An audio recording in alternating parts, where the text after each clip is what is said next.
शांति ओम शांति ओम शांति ओम शांति ओम शांति ओम शांति 12/2/25 प्राप्त मुरली ओम शांति बाप दादा मधुबन।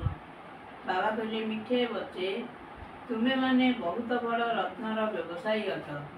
तुमको अविनाशी ज्ञान रूपक मूल्यवान रत्न दान करी समस्त को धनवान करने को हेब। प्रश्न निजर जीवन को हीरातुल्य करने क्यों कथा प्रति बहुत बहुत सावधान रहा हेब। उत्तर रे बाबा कहले निजर संग उपरे पिला माने सेही मानकर संग करवा उचित जो माने भल ज्ञान वर्षा करुथिबे। जो माने ज्ञान वर्षा करू नथिबे तांकर संग करिवारे फायदा कौन अच्छी। कारण संगर प्रभाव मध्य बहुत पड़ी थाए। कहीं कहीं कहार संगरे रहिबा द्वारा हीरातुल्य होई जाई थांती। आउ कई कहा संगरे पड़ी पत्थर भरी होई जाती। जो माने ज्ञानी होइथिबे से माने अन्य मानकु निज समान निश्चित करिवे एवं खराब संग ठारू निजकु दूरेई रखिवे। ओम शांति। अच्छा मीठे मीठे सिखलते बच्चों माता पिता बाप दादा का याद प्यार और गुड मॉर्निंग। बाप की रूहानी बच्चों को नमस्ते।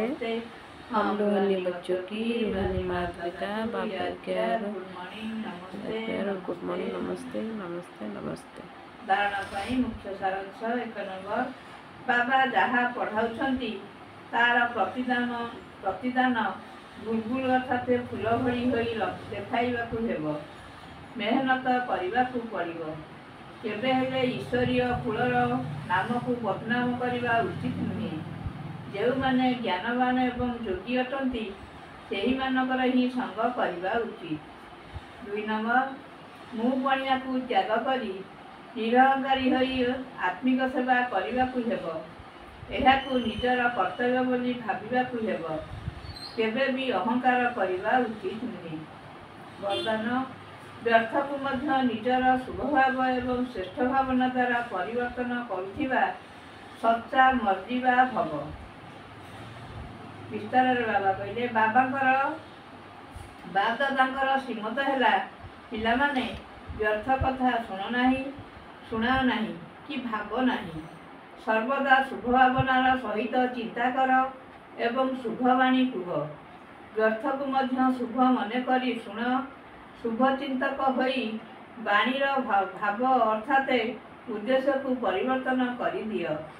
सर्वदा निजर भाव एवं भावना को श्रेष्ठ रख। अन्य को परिवर्तन करिबा कथा चिंता न करी निज को परिवर्तन कर। कारण निजर परिवर्तन ही अन्य मानकर परिवर्तन। एथिरे प्रथमे मु एही भली मर्जीवा हेबारे ही मजा अछि। एहाकु ही मर्जीवा कहा जाए। एथिरे खुशी खुशी रे मर यही भली मरिबा ही बंचिबा अटे। एहाकु ही प्रकृत जीवदान कहा जाए। स्लोगान संकल्पर एकाग्रता श्रेष्ठ परिवर्तन रे तीव्र गति आनी थाए। ओम शांति। ओम शांति।